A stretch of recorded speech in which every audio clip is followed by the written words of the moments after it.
சந்தனத்தின் பேழையேறி சரிராழும் நாயகியே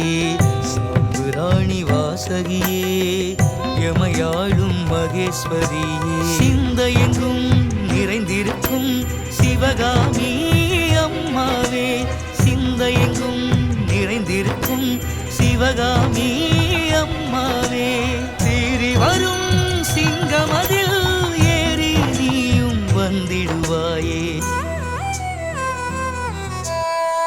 ஒத்திகையில் அருள் வளர்க்கும் எங்களின் தாயே